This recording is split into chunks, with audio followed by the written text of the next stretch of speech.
Oh, who better to ask about all this than the Baseball Hall of Famer joining us in advance of the third annual Invited Celebrity Classic that we talked about with Kevin Millar the other day. The great John Smoltz back here on the program. How are you, John? I'm doing good. Thanks for having me. Am I overreacting? Am I overreacting to what we saw This is already? the What do you think? this is the best. This is the best part of week one. You know what I love about week one? What is that? I know this is a little different because they started early. I love listening to talk radio after the team of that city loses 3 of the first 4 games and it's over. And these guys are bums. I love that part. I mean, you leave camp, it's so weird. You leave spring training, day games, you got to adjust. And then the first 2 weeks don't go well, and then everybody's going crazy. But to your point, the Dodgers are loaded. Can you imagine if they were to lose these first 2 games, what the rhetoric would be? But they're going to be just fine, and they're definitely has the most pressure on them, which is great. I want to be a player leaving camp with the most pressure on me to win, or it's a failure. That's the kind of team you want to have, and that's the kind of team they have right now. Well, overreactions aside, though, John, I mean, if you had to list the teams 1 through 30, okay, the team that needed a freak glove malfunction to help them out the least, it would be the Los Angeles Dodgers, right, John? It would be 30. They'd be 30 on that list, right? It sure would. They would be 30. There's going to be plenty of opportunities through the year where, no one's going to feel sorry for the Dodgers, but they are going to get everybody's best shot. They're going to have to survive the injury, basically bug that hits every team. And they have more resources to survive that. And they pulled off some incredible deals in the offseason, and it's a credit to them. And we'll find out. Baseball is a great sport that doesn't guarantee anything. We've seen that over the last 30 years. So we'll find out as this year. But they're must-watch, must-see TV, and that's, I guess, hopefully they got their TV situation worked out where most of LA can see them. Yes. I know that was a situation a couple of years ago. No, hopefully they've got that worked. That has been ironed out for sure. And in all honesty, I mean, I know you're a football fan too, John. You could make the case the Dodgers are kind of like the Cowboys, where regular season's great. Let's see, that's awesome. That's great. But when playoff rubber meets road, that's it, because it has been the more frequent than not, and I understand that there was that World Series in 2020, but more often than not, it's just something happens in October, and then the Dodgers wind up with their tail between their legs and seeing somebody else win the Commissioner's Trophy. And so I'm just wondering, how does a manager even prepare for something like that over the 162, right? I mean, how do you do that? Yeah, I think learning from the past, and one of the things they did in the postseason, for whatever reason, they felt compelled to use a ton of resources in one series that spent them. The Braves went on to beat them and won the World Series. There's been times where they've deviated from successful outings. I think they have the recipe now to sustain all that. But here's what's gotten them every single time, in my opinion. Their rotation has been filled with injuries year in and year out. I mean, they have not escaped that yet. Now they've built some quantity to help them have that situation come up in the postseason. But let's face it, they're probably going to be one of the 2 best records in the National League. They're going to have the 5-day rest. They're going to have everything going for them if they stay healthy. This is not just show up and they're going to win 100 games, but you like their lineup, you like their rotation. They left camp. They've got some guys on the IL already, but it's a long journey, and they understand it. And that's why I'm saying the pressure for that team leaving spring training, if they embrace it, and which I'm sure they will, they got the right manager to embrace it, they're going to be just fine. And I have a belief that they signed Shohei Ohtani not to win one championship. They signed him to win multiple. So this is not hurry up, win 2 in a row. This is about cashing in on these mega contracts with multiple championships, and then you can view them as one of the most successful teams maybe in the next 10 years. But up until this point, They've had one championship in the last 34 years, 33, something like that. So they feel that pressure from an iconic organization to win multiple now. Well, that said, I mean, Mookie Betts is when you look at him, you don't look at a guy and think, well, he feels the pressure, right? I mean, like he's so dynamite when it comes to that. And you mentioned Dave Roberts, and then there's Ohtani, who very well could be one of the most famous athletes on planet Earth, right? I mean, I don't think that is, hyperbole, John. And here he is, like a couple weeks ago, Instagramming it. Oh, by the way, I'm married. You know what I mean? Like, and where he kind of just lives in a cocoon in a way that normally nobody of his immense fame would be able to. Like this, it's kind of like a Jeter quality to it, where it's kind of wild how comfortable in his skin and in his environment he is, and allows him to, I imagine, go rake and then one day again go pitch, John. He's a unique human. Yeah, he's a unique human being that showed me a lot on how he got here, who he signed with, what the expectations were, and what he embraced. He is very, very capable of doing everything he sets his mind out to do. And I think I read that he wrote down his goals and dreams as a youngster. Look, his contract he signed says a lot about him. The way he handles things says a lot about him.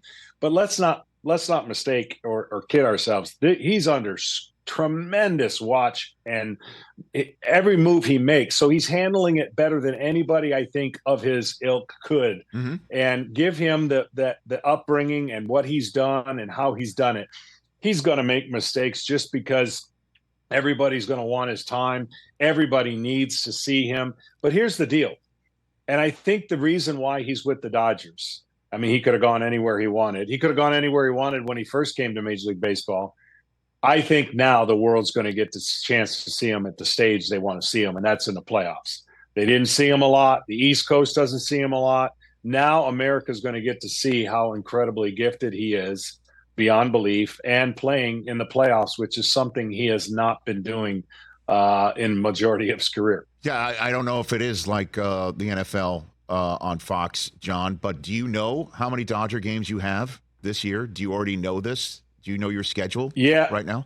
I mean, the first half, I mean, we'll do the limit, right? You can only do the club so many times. I believe it's 7 or 8 times, and I'm sure we'll have that. Yeah, I have a few Dodger games already. I know I got one in Cincinnati. I've got a couple, one with the Yankees in New York. So, yeah, the first half schedule, I think I've got 3 of them.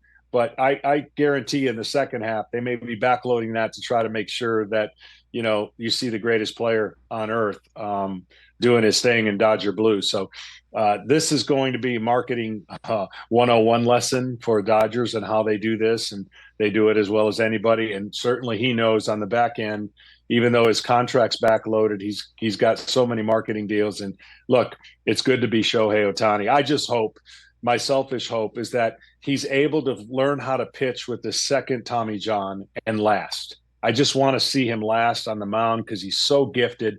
And that contract is so huge. I don't think they gave him that contract just to be a DH.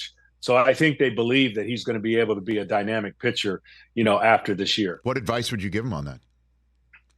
The biggest thing is look at how he rehabbed the first time and make some changes. But I think the biggest thing he's got to be able to do is convince himself to not throw 94-mile-an-hour sliders and 100-mile-an-hour fastballs all the time. I mean, he's pulled off incredible miracles up to this point. I said, look, I wasn't being negative. I'm a huge fan of his. I said it's an impossibility for him to stay healthy at the way he was going. And it's proven to be true only because the force he puts on his body and the lack of rest he gets. I mean, it's truly the greatest player I've ever seen. And so if he's going to be the dynamic player that we want to see and open doors for future players, I hope that he can rest at 97, 96 and tune it up every once in a while, throw that split and slider, not with maximum effort, and be able to just navigate the mound. Even though he won't make 30 starts, it's still fun to watch him dominate on the mound when he's dominating on the counterpart, when he gets in the box, in the plate. John Smoltz, Baseball Hall of Famer, Major League Baseball on Fox analyst, and, of course, in advance of the 3rd annual Invited Celebrity Classic that's taking place at Las Colinas Country Club in Irving, Texas in April, which we'll get to in a second right here on the Rich Eisen Show. Before we get to the golf, let's talk about the bunch of teams that no doubt, if they heard us talk only about the Dodgers over the last 10 minutes, would be highly offended. Which teams do you think? Obviously, I think Atlanta, maybe the world champs. I don't know. And then there's the Orioles. Give me a list of teams that you think have a shot here. Yeah. Well, what I really liked the offseason, what the Yankees did. Now, they haven't started off again. They haven't avoided that injury bug. They've got to keep Judge healthy. And obviously, Garrett Cole's got to get back on the mound. I love their lineup. I love what they're able to do in the offseason to kind of deal with some of the shortcomings they had last year. Baltimore's legit. Baltimore's not a feel-good story anymore. They reminded me, I said this 2 years ago before they started on their incredible journey of the 91 Braves. And then, of course, we went on a 14-year run. Their young talent has gotten seasoned last year, learned a lot. They got tired at the end of the year. They had an incredible year that fell short because of some banged-up injuries and offense that went quiet. I love the Baltimore Orioles this year. Texas is defending champs. If they get healthy kind of 3/4 of the way into the season, or a quarter into the way, then they can have a chance to repeat. We haven't had a repeat since, I believe, the Yankees. But the Houston Astros are maybe the most complete lineup and roster in the American League. And what they've done is shed that narrative that was following them for a long time on what they crossed the line and how they were thought of in the public eye. They're legit. And they've added a bullpen now that is going to be as good as anybody's. And they just have a pedigree of championship. They know how to get there. They've been to 5, I think, in a row, and American League championships, if my memory serves me right. So you got heavy loaded, top loaded teams. And then, of course, in the Centrals in each division, it's pretty much wide open. But the Braves should be great. The Phillies should be great. You're going to get a surprise team out of the Central that is going to, maybe step up and win that division and cause some problems.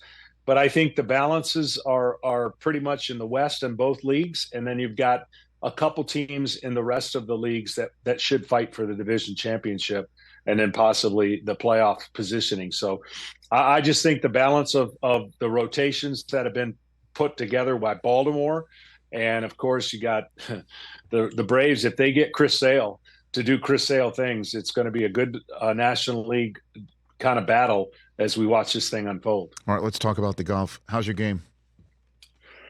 Game is getting better. We've lost my putting a little bit, which is a little concerning. I gained 2 new hips and I gained my distance back, but I've gone through a little bit about of some putting that has really it's caused some concern on the ability to get back locked in. So I'm working on that. Okay. Short game's getting a little better. But here's what happened. All right. I mean, I went through this past year qualifying stages, and what an experience it was. I made it to the final stage. And in that final stage, I really lost speed of my putter. And it's kind of carried over into making a lot of putts on the edge. So, in my professional career, I love to live on the corners. In my golfing career, I'm tired of living on the corners. I got to get right down the middle. A Wyndham Clark, right? And have one of those power lifts. Oh my God, man. Right? How crazy was that? How crazy was that this past weekend? The game of golf, I've often wondered, people talk about if the hole was twice the size, yes, would there still be as many lip outs? That's my question. Probably. I don't know. The ball does its own thing, man. And obviously it's a great group of guys that is coming again to this Invited Celebrity Classic. 78 PGA Tour champions, 40 sports and entertainment stars. And that's coming down, and you're going to be able to watch it on Golf Channel, all 3 days of competition, April 19th through the 21st. Glavine and Maddox are going to be there as well. John, can you take me as a fly on the wall of when you and Glavine and Smoltz would be on an off day, and playing golf? Like who was in charge of making the tee time? What was that like, John? So back then we didn't have the technology where we could store everything. I had a notebook that had everything done in a briefcase, and in my briefcase was a notebook, and that's basically it. It carried all the members' numbers, all the pros, and I was the golf concierge. I set up the rent-a-cars. All they had to do was show up. And I told them they make a decision the night before. They're going to go to bed or they're not. If you commit to me the night before and you're going to play golf and you don't show up, it's going to be a heavy fine. and they were all great. Glavin was probably my most loyal guy. He only missed a couple, but we had so much fun in the cars, rent-a-cars and Ubers, and basically trying to get to the golf course as early as we can. And we had a blast. And I'll say this about the tournaments and the celebrity tournaments that we get to hook up and play. When I'm having a bad tournament, the first thing I do is look to the scoreboard and see where they are, because if they ever beat me, I'm going to have to quit. And that's kind of the way I feel. So they're my motivation. Glavin knows this. I've had a couple really, really bad rounds and a couple where I thought, okay, I just want to go home. And I look up and he's 1 point behind me. And I said to my caddy, Greg Olson, let's go. And so it would turn around because I know he wants to beat me so bad. And he's come close a couple times. But we had so much fun during the time, but we kind of continue that when we play in these celebrity deals. Oh, I love it. So was there ever a time where it was the three of you and Tiger was the fourth? Did that ever happen? Oh yeah. Yeah. We had many opportunities to take down Tiger, whether it was a 2-on-1 or a 3-on-1. And, we had him drowned one day. I mean, it was borderline, like, maybe feeling bad for the guy for a little bit, but then he came storming back and he pressed and went 4 under the last 5 holes or some crazy number. And you would have thought he won the Masters. He beat us out of 25 or $50, and he would have thought that was his greatest victory ever. But 3-on-1 is tough it's tough to beat. And I know we're taking on the world's greatest, but he dug deep. He found himself in a little bit of a hole, and he loved coming out of it. And at the end, like I said, he reacted as if he won the Masters. Did he give you candy? Like, did you guys who had strokes? No strokes? No strokes. No, it was our best ball. Okay. And in the first 9 holes, we made everything. I mean, he was nobody else would have come back from this. I guarantee it. No other pro. And he goes, "Can I press?" And I said, "Yeah, you could press." So he kind of got addicted to the press. He goes, "Can I press again?" I said, "Sure, you could press again," only to know that a 602-yard par 5 he reached with driver 2-iron eagle, then went birdie par to win. Like I said, to win by 1. And we just were looking at each other going, we can't stop this train, but it was impressive to watch. Wow. Love stories like that, man. Love stories. Thanks for sharing that, John. Hey, the only other story that you're going to love, maybe, or at least if you can. Go ahead. Can I just say, this past year was the final piece of my bucket list that never happened, and it was the Detroit Lions. I'm a diehard Lions fan. Can I just say next year or in the year after? I mean, I just need my bucket list just to go. They don't have to win, just to go. I changed seats like 16 times during that game against San Francisco. I couldn't find the lucky seat. I take responsibility for that. But I just want to say, the Lions going to the Super Bowl in the next 2 years, please. John, you got to like what you see, though. I mean, you got to you know what you have seen, and you know what it looks like to recognize it. And the Lions have it. They do. They do. Big time. And you just got to love everything. You got to love the coach, despite some of the crazy things that he does on 4th down, or did, obviously, in the NFC Championship game.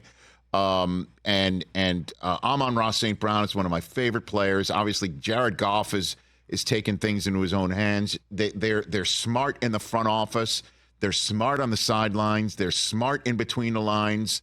And they also bring it, man. Yeah. They bring it, Well, I've had three of the 4 I've been in person to watch: hockey, basketball, and baseball. I just need the 4th to complete the cycle. That's really what I've got left to live for. Well, and the best thing about it for me personally is, you get to root for Aiden Hutchinson.